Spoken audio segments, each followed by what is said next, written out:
የማይገምተው የአፍሪካ ቀንድ ፖለቲካ አዳዲስ አሰላለፍና ክስተቶችን ማስተናገዱን ቀጥሏል።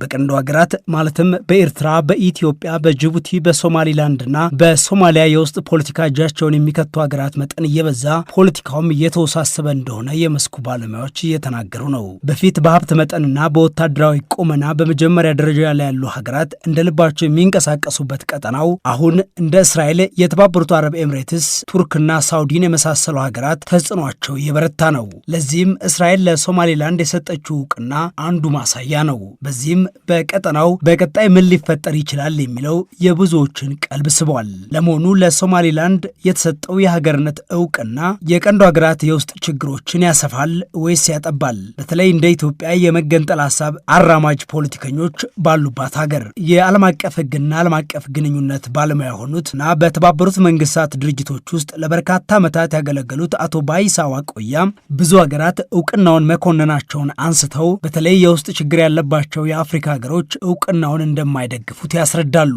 ብዙ ሀገራት ግን ኮንነውታል። ይሄንን ለምንድን ነው?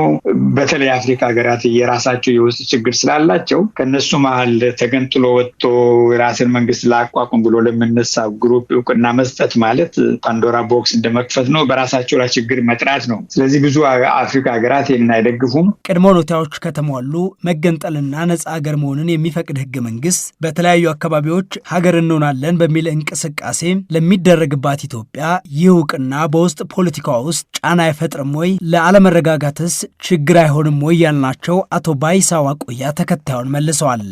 በኢትዮጵያ ህገ መንግስት ስለተጻፈ ሳይሆን እንደዚህ አይነት ድርጊትና እውቅና ለተገንጥሎ የራሳቸውን አገር ለመመስረት ለሚዋጉ ህዝቦች እንደ ሰበብ ሊሆን ይችላል። ምክንያቱም እንኳ አይሆንም። እንደ ሰበብ ሆኖ ትግላቸውን ሊያፋፍሙ ይችላሉ።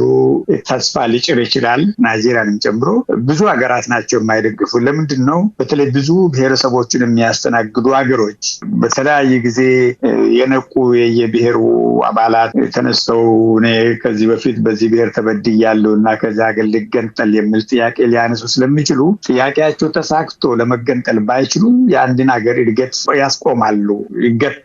ምክንያቱም ሀገራት የእርስ በርስ ግጭት ላይ ይጠመዳሉ።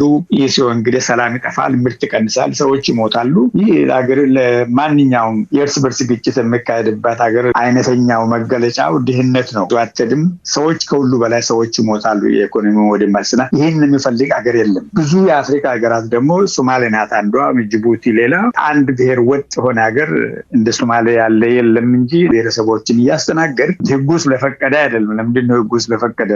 ኤርትራ የተገነጠለችው በህገ መንግስታችን ውስጥ አንቀጽ 39 ስለተቀመጠ አይደለም። ተነጥሎ የሚሰጥ እውቅና በተለይ ብዙ ብሔሮች ላሉበት ሀገር ሌላ ጥያቄ የሚያስነሳ ነው የሚሉት አቶ ባይሳ ዋቆያ መሰል እውቅናዎች እንዲገነጠሉ ባያስችል እንኳን በዚህ ምክንያት የሚከሰቱ ግጭቶችንና ጦርነቶችን ሊያከፋ እንደሚችል ጠቁመዋል። ጉልበት ካለ ትገነጠላል። ሁልጊዜ ግን ህገ መንግስት ውስጥ አለው ብለህ ሁልጊዜ እሱን ይዘህ እንደ ጋራንቲ መቀመጥ ነው እንጂ እውነቱን ለመናገር በኢትዮጵያ ህገ መንግስት ውስጥ ይኸው 30 በላይ ዓመት ሆኖታል። አንድም ይህንን አንቀጽ 39 ወስዶ ለፓርላማ ያቀረበ የለም ልገንጠል ብሎ። ጉልበት ካለ ትገነጠላለህ።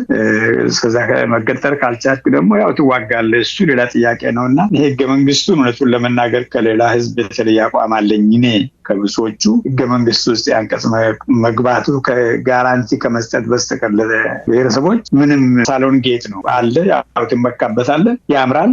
ግን ማንም ሰው አንድም ቀን ይዞ ይሄን ለፓርላማ ያቀረበ የለም። እድሉ አለ ግን ያቀረበም የለም። ሲፒኤልኤፍም አላቀረበም፣ የኦሮሞ ነጻነት ግንባርም አላቀረበውም፣ አሁን የአማራ ፋኖ ተዋጊዎችም አላቀረቡትም። የለም ይሄን ለመገንጠል ብሎ ያቀረበና ግን ይሄ እንደዚህ አይነት እውቅና ሌሎች ለተገንጣ ሀገሮች የሚሰጡት እውቅና የሆነ ነገር ያደፈርሳል፣ ብዙ ጥያቄ ያመጣል፣ የሆነ ተስፋ ይጭራል አንዳንዶቹ ላይ እና እኔ ፖዚቲቭነቱ አይታየኝም። ብዙ ሀገሮች አሁንም ያለ እውቅና ብዙ ኢንቨስትመንት ያደርጋሉ። ጥሩ ህይወት ላይ ናት ሶማሊላንድ። የሚጨምርላት ነገር የለም የተባበሩት መንግስታት ድርጅት አባል ከመሆን በስተቀር። የሶማሊላንድን እውቅና ሀገራት ብቻ ሳይሆኑ የተባበሩት መንግስታት ድርጅት፣ የአረብ ሊግና የአፍሪካ ህብረትም ውሳኔውን አውግዘዋል። ለመሆኑ የእነዚህ ሀገራት ውግዘት ስምምነት የሶማሌላንድን እውቅና የሚያስነጥቅ አሊያም ጫና የሚፈጥር ይሆን? ለበርካታ ዓመታት በመንግስታቱ ድርጅት መዋቅር ውስጥ ኃላፊነትን ጨምሮ በተለያዩ የስራ እርከን ያገለገሉት አቶ ባይሳ ዋቆያ ግን የእነዚህ ድርጅቶች መግለጫና ውግዘት ምንም ማምጣት እንደማይችል ያስረዳሉ። ተቋማቱ ከዚህ ቀደም በተለያዩ ጉዳዮች ላይ ለምሳሌ በእስራኤልና በፍልስጤም ጦርነት፣ በሩሲያና ዩክሬን ጦርነት መሰል ውግዘቶችና መግለጫዎችን ሲያወጡ መቆየታቸውን ያስረዱት አቶ ባይሳ ዋቆያም በተለይ ከቅርብ ጊዜያት ወዲህ ተቋማቱ መግለጫ ከማውጣት ያለፈ አቅም እንደሌላቸው አስረድተዋል። የመንግስታቱ ድርጅት የማስፈጸም አቅምም ቢሆን ከሀገራት በታች እየሆነ መምጣቱን አቶ ባይሳ ጠቁመዋል። አቅም የለውም። ምክንያቱም 193 ሀገራት 193 አይነት ጥቅም ነው ያላቸው። እድራቸው ውስጥ ሁሉም የራሱን ጥቅም ይዞ ነው የገባውና ለምሳሌ አጀንዳ አስይዞ በሶማሊያ ውስጥ ያለው ጉዳይ አሳስቦኛል፣ የእስራኤል ጣልቃ ገብነት አሳስቦኛል ብሎ አንድ ሀገር ተነስቶ ምክር ቤቱ ላይ ወጥ ጉዳዩን አቅርቦ ማወያየት ይችላል እና ከዛ በላይ ያን እንግዲህ እነዚህ አምስቱ ሀያላን ሀገራት ከተስማሙበት እርምጃ ሊወስዱ ይችላሉ። ይህን በወሰደው ሀገር ላይ እሱም ቢሆን የእርምጃውም ልክ የሚወሰደው የሚወሰነው እርምጃ በተወሰደበት አገር ጥንካሬ ልክ ነው። ጠንካራ ሀገር ከሆነ ብትፈልግ ገደል ግባ።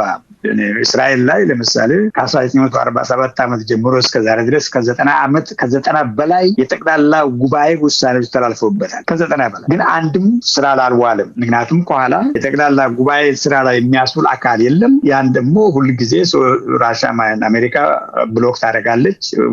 አጌንስት ነው ቮት የምታደርገው። 90 በላይ ያሉት ውሳኔዎች ስራ ላይ አይውሉም። እስራኤል ላይ ምንም ነገር ተቀባይነት የለውም። ምንም አይነት ተፈጻሚነት የለውም። የጠቅላላ ጉባኤ ውሳኔ እስራኤልን በተመለከተ ምንም አይነት። ይህ ማለት የሀገሪቷን ጥንካሬ ወይም የሚደግፍን በኋላ ያለህን ድጋፍ በዛው ልክ ነው የሚወሰነው ልልህ ነው። ኢትዮጵያ እየተወሳሰበ መጣው የቀጠናው ፖለቲካ ውስጥ የምታካሄደው ዲፕሎማሲ እጅግ ጥንቃቄ የተሞላበትና የሀገርን ጥቅም እያስጠበቀ ረዥም ማስጓዝ የሚችል መሆን እንዳለበት ባለሙያው ጠቁሟል።